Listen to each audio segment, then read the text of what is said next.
Dia 20 de abril, o STF vai pela primeira vez julgar o direito das pessoas trans de mudarem de nome e de gênero na certidão de nascimento. Isso vai resolver o problema no Brasil?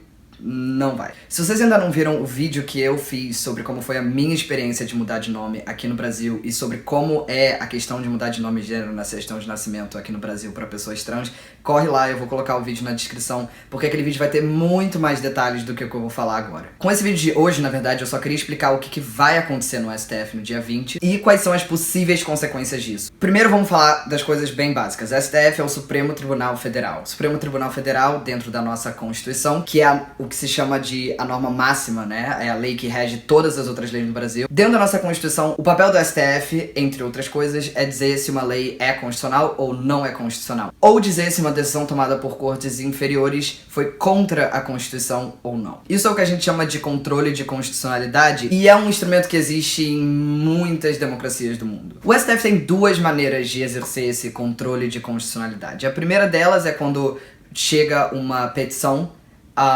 que normalmente só pode ser ajuizada por um grupo muito seleto de pessoas, e essa petição não é ligada a um caso concreto, ela é mais uma pergunta para o STF. E o STF responde se sim ou se não, ou seja, se é constitucional ou se não é constitucional. Normalmente é ligada a alguma lei. Isso é o que a gente chama de controle de constitucionalidade concentrado. E só o STF pode fazer isso. Quando o STF decide nesse tipo de caso, a decisão é vinculante, ou seja, todos os outros juízes têm que seguir essa decisão do STF. Tem um outro tipo de controle de constitucionalidade chamado controle de constitucionalidade difuso. E isso é, basicamente, todos os juízes têm esse poder. Chega um caso concreto para um juiz envolvendo uma lei e o juiz pode dizer, na verdade essa lei é contra a Constituição, então eu não vou aplicar ela no caso concreto. Esses casos concretos eventualmente podem chegar ao STF através de uma coisa chamada recurso extraordinário. E o STF olha para esses casos concretos e pode concordar ou não com os juízes que estão abaixo do STF. Ou seja, o STF pode dizer, realmente, essa lei era inconstitucional e você estava certo em afastar a aplicação da lei nesse caso. No entanto, e essa é a parte muito importante, quando o STF decide nesses casos de controle de constitucionalidade difuso, ou seja, quando tem um caso concreto, quando não é uma pergunta para o STF sobre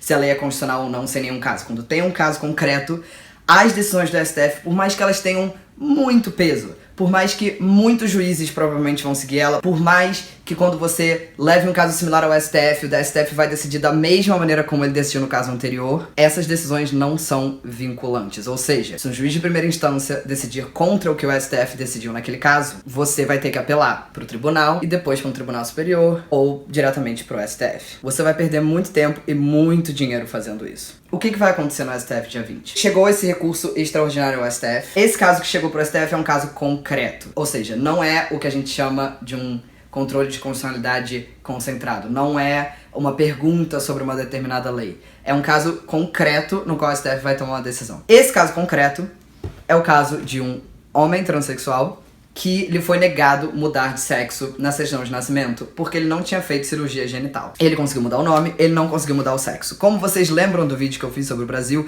esse é o caso de muitas pessoas que tentam entrar com esse tipo de ação, que normalmente, quando é negada a mudança de sexo, é por conta de cirurgia genital. O STF vai responder a pergunta: a pessoa pode retificar o nome e o gênero, mesmo sem ter feito cirurgia que eles chamam de redesignação sexual? O que significa a cirurgia de redesignação sexual? Nesse caso, é cirurgia genital de um homem trans. Em outros casos, os juízes têm interpretado isso da maneira como eles querem. Porque, como vocês vão lembrar do vídeo que eu fiz sobre o Brasil, aqui no Brasil, como não tem nenhuma lei que rija por como e por que você pode mudar de nome de sexo na certidão de nascimento, os juízes inventam o que eles querem. O que o STF vai responder é esta pergunta: se é necessária a cirurgia ou não. Vamos dizer que o STF decida que não é necessário cirurgia genital para você poder mudar de nome e de sexo na certidão de nascimento.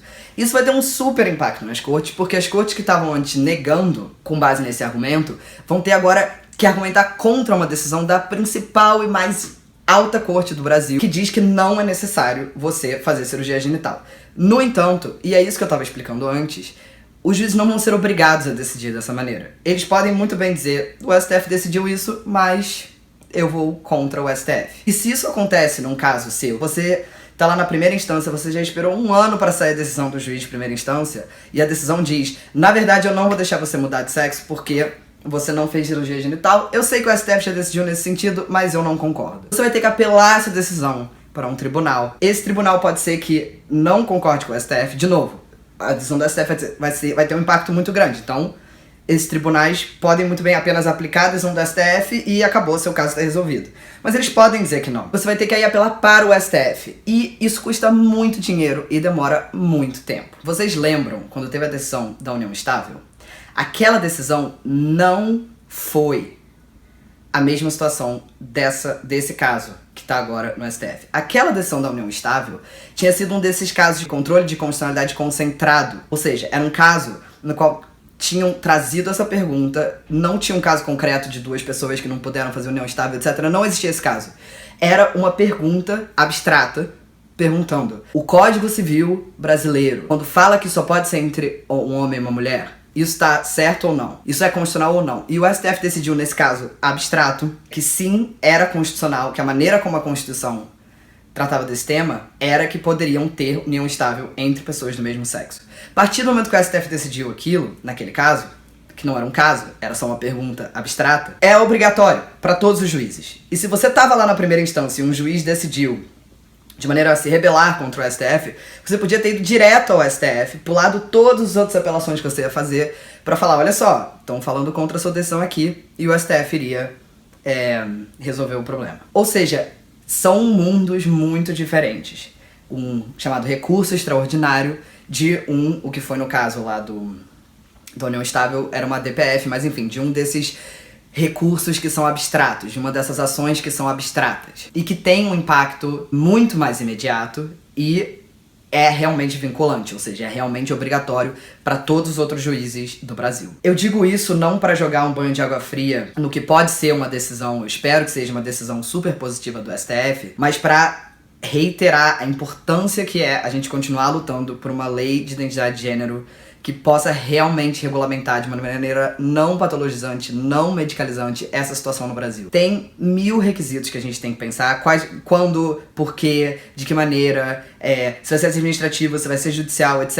E esse caso que tá chegando no STF agora não vai decidir essa questão. Vai só decidir se você vai ter que ter feito cirurgia genital ou não, que é o mínimo para uma pessoa poder mudar de gênero, é você não exigir que a pessoa faça uma cirurgia super invasiva e que a pessoa talvez nem queira fazer, né? Mesmo esse caso do STF, parte do que estava sendo argumentado para dar o direito dessa pessoa de mudar de gênero sem a cirurgia era falar que transexualidade é uma doença e, consequentemente, você apenas fazer uma cirurgia não vai solucionar essa doença. Que argumento é esse, né, gente? Ou seja, era um argumento totalmente patologizante e que o STF vai continuar tratando dentro dessa lógica médica, que é a lógica que o Poder Judiciário tem feito até agora. Então é isso. Eu espero que esse vídeo tenha ajudado, não tenha sido muito cheio de jargões e complicado. Se tiver sido, por favor, me fala. Eu não sou especialista em direito constitucional, eu pedi ajuda para professores antigos meus, inclusive muito obrigado, Fábio, que me ajudou, meu professor da PUC. A gente tem que ficar ligado nesse caso, vai ser um caso importante, vai ser um caso que pode fazer com que seja muito mais fácil para as pessoas mudarem de nome e gênero, mas ainda assim não vai ser obrigatório, não importa a decisão que o STF tome. A gente vai ter que continuar gastando anos e rios de dinheiro no Poder Judiciário